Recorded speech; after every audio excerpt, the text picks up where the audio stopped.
Olá a todos, eu sou Alexandre Ambrosim, bem-vindos ao canal Apollo Fisioterapia. Você sabe quando iniciar o treino muscular em pacientes que estão hospitalizados? Aqueles pacientes que a gente sabe que vai complicar, que vai ter um desfecho mais difícil na internação hospitalar? Fica comigo que nesse artigo que eu vou apresentar hoje, eu vou mostrar para vocês qual é o efeito do treino muscular em pacientes que estão hospitalizados. Enquanto isso, não esquece de curtir esse vídeo, se inscrever no nosso canal e apertar o sininho para receber notificações de que novos vídeos estão aqui no canal Apollo Fisioterapia.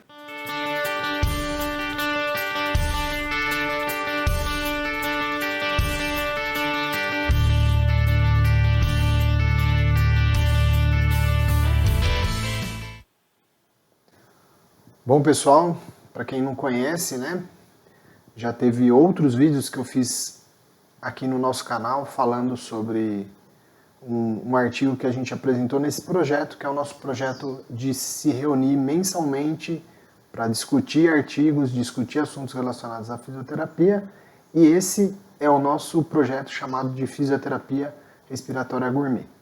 Então vamos lá.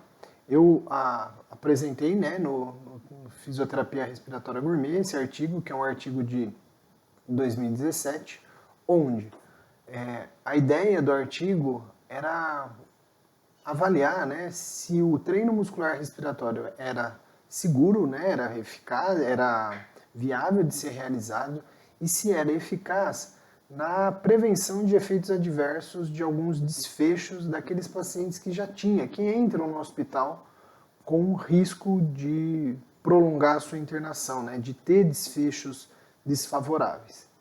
E assim, então, o artigo ele nos coloca o seguinte: a gente sabe que a mobilidade, né, a imobilidade, restrição no leito e ventilação mecânica são fatores que vão desencadear e podem piorar a capacidade funcional dos nossos pacientes e gerar fraqueza muscular.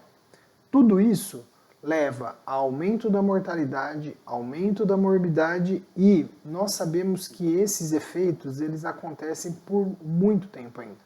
Então existem artigos falando lá que até 5 anos após a alta pode ainda alguns pacientes ter morbidades e aumentar a mortalidade relacionada à primeira internação, relacionada a essa internação que levou à perda de capacidade funcional e à fraqueza muscular.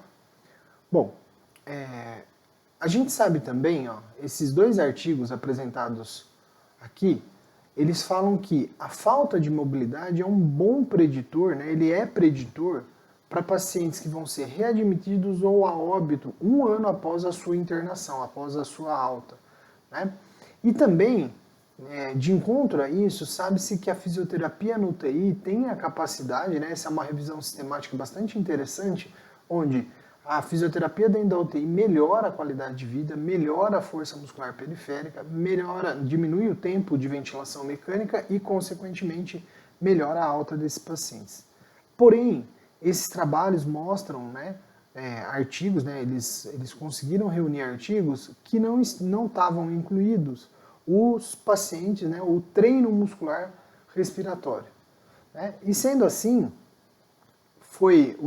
sabe-se, né, que o treino muscular respiratório ele já teve comprovação, de acordo com alguns artigos, de melhorar a força muscular, a função pulmonar, o tempo de internação de pacientes que são submetidos a algum tipo de cirurgia. Então, no pré-operatório, sabe-se que quando você inicia esse treino muscular, você vai melhorar os desfechos do pós-operatório. Então, daí a pergunta que fica é se o efeito do treino muscular respiratório precoce, qual seria naquelas complicações da internação, daquele paciente que é um paciente que a gente já sabe que ele vai acabar complicando durante a sua internação hospitalar. Então o objetivo desse estudo aqui foi avaliar a segurança e a eficácia, né, do treino muscular respiratório na prevenção dos desfechos adversos de pacientes com risco de hospitalização prolongada.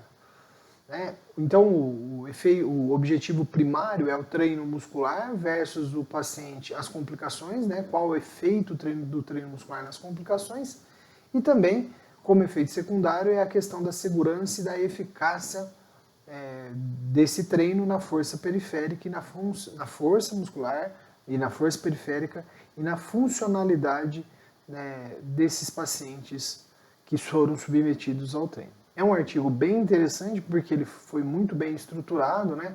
Você vê, é um estudo prospectivo, randomizado, onde tanto avaliador como os pacientes eram cegos para os objetivos do estudo e foi incluído os pacientes com adultos, então acima de 18 anos e até 60 anos de idade, internados em enfermaria, onde eles teriam que ter 2 ou mais fatores desses que eu vou apresentar para vocês.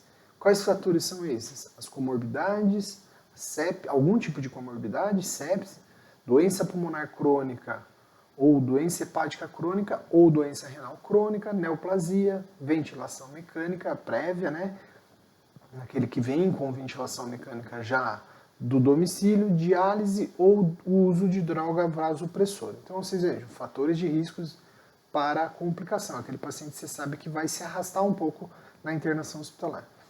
Quais foram excluídos? Então, os excluídos são aqueles pacientes com alteração cognitiva, que não permitia a correta execução do treino, né, da proposta de tratamento, os pacientes arrítmicos com choque circulatório, o IAM, a insuficiência respiratória definida por PaO2 menor que 60 ou CO2, PaCO2 acima de 50, as doenças neuromusculares ou miopatias e pacientes com paralisia ou paresia diafragmática, que são pontos que os autores entenderam que poderiam distorcer os resultados desse trabalho. Assim, o método de treinamento foi realizado por meio do PowerBrief Plus, onde se utilizou 50% da PI Max, num treinamento que durou 4 semanas, 2 vezes por dia, onde cada sessão ele realizava em torno de 30 respirações. Vejam, um treinamento extremamente curto, 3 minutinhos no máximo isso daqui vai durar, considerando se o nosso paciente tiver uma frequência respiratória de 10. Então, muito tranquilo o treino realizado. Então, aqui, esse é uma foto do artigo, onde a gente vê, desse lado aqui é o PowerBrief preparado para o grupo treinamento, e aqui, onde eles cegaram os doentes, né, o paciente fazia esse uso desse equipamento, porém, sem a carga aqui, né? Ele retirava a carga. Então, para os 2 grupos de treinamento. Quais medidas eles acompanharam? Eles mediram o Apache, o índice de Bartel, a FIM, né, que é a medida de funcional de independência, o MRC para avaliação de força periférica, a PI Max para medida de força muscular respiratória e a VVM para medida da resistência muscular respiratória. Como outros desfechos, eles acompanharam a intubação, né, se pacientes tiveram necessidade de intubação, fraqueza muscular e óbito foi acompanhado, tudo isso da internação até a alta hospitalar. Bom, como estatística, os dados foram apresentados em média e desvio padrão, aqueles dados, né, com as variáveis contínuas aqui. As variáveis que são categóricas foram apresentadas em valores absolutos e em porcentagem. Todos os dados passaram por teste de normalidade e foi por meio da análise de variância que comparou os grupos, no caso das variáveis contínuas e nas variáveis não contínuas, né, ou categóricas, o teste do Q quadrado. Eles também fizeram a curva de sobrevivência de Kaplan e o RR, que é o risco relativo para intubação, para fraqueza muscular e para óbito dos pacientes foi também calculado. Aqui simplesmente para a gente entender, né, quantos pacientes eles avaliaram e quais foram os critérios, né? Então vejam, foram avaliados 137 pacientes, excluídos 72 por alguma daquelas causas que a gente apresentou na metodologia. 65 pacientes foram randomizados, cada grupo teve 31 no grupo aqui, ó, treinamento e 34 no grupo controle.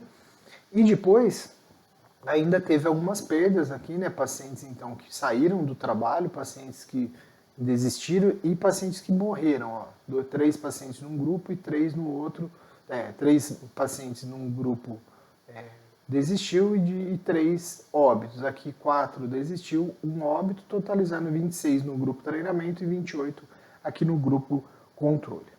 Quanto aos resultados, observe então, né, quanto primeiro a caracterização inicial da amostra, não houve diferença significativa em nenhuma das variáveis que foi estudada, né, tanto relacionada ao Apache, assiduidade no trabalho, né, no treino, também em relação à idade e nem diferença em relação aos diagnósticos. Agora, o que a gente vê de bastante interessante aqui? Então, quando você compara dentro do grupo treinamento, aqui à nossa esquerda, e treino no grupo controle, olha só. Então, o grupo treinamento, ele teve melhora em todas as suas variáveis principais avaliadas aqui. Então, vejam, aqui ó, na pressão inspiratória máxima aumentou significativamente, então melhorou a força, a resistência melhorou, aumentando a VVM, o MRC teve aumento significativo, aqui o índice de Bartel teve aumento significativo e a escala funcional aumento significativo. Quando comparado o grupo treino com o grupo não treino, vejam, as duas variáveis, as três variáveis, né, que tiveram diferença significativa foi a pressão inspiratória máxima, não houve diferença aqui na VVM, não houve diferença no MRC e aí houve de novo diferença aqui no índice de Bartel e na escala funcional, na escala de independência funcional. Quanto a efeitos adversos, né, que vai avaliar um pouco a segurança, né, da realização das atividades. Então vejam, quanto a alguns efeitos adversos, não houve diferença nos grupos, olha aqui, ó, não há diferença nos grupos. Os pacientes do grupo controle são os pacientes que têm mais fraqueza muscular, maior mortalidade dentro da internação hospitalar, maior necessidade de intubação e também os dias de internação hospitalar maior naqueles pacientes que não treinam. Lembrando que esses pacientes treinaram desde o primeiro dia de internação. Bom, então o que o trabalho pode nos falar? Que o treino muscular respiratório é um treino seguro, que melhora a força e a capacidade funcional desses pacientes, além dos desfechos aqui estudados, né? Se a gente considerar que tempo de internação, intubação, complicação e mortalidade é um problema de saúde pública que vai levar a maior custo de internação, vai levar a um problema no sistema de saúde, o treino muscular diminuiria, né? Olha só, a intubação é de 4:1 em relação ao grupo controle, as complicações diminuíram 65% no grupo treinamento e a mortalidade é de 9:1 em relação ao grupo controle. Então, 9 pacientes do grupo controle morrem quando um do grupo treinamento. Então, reduz custo de internação hospitalar e eles consideram que esse treino foi um treino considerado de alta intensidade, apesar de poucas repetições, como a gente já tinha falado no protocolo inicial. Sendo assim, o que o trabalho pode concluir é que o treino muscular respiratório está associado, né, quando associado a uma fisioterapia padrão, né, que isso não, esses pacientes passavam pela fisioterapia padrão do hospital, previne as complicações e reduz mortalidade desse grupo de paciente, desse tipo de paciente. A terapêutica, então, é uma terapêutica muito segura, bem tolerada e melhora a capacidade funcional e respiratória dos pacientes que foram avaliados. Muito bem, então, pessoal, eu espero que todos tenham gostado de mais um vídeo aqui no nosso canal, o Apollo Fisioterapia. Se você não curtiu ainda esse vídeo, curte aí, se inscreve no nosso canal e até a próxima aqui no canal Apollo Fisioterapia. Um grande abraço!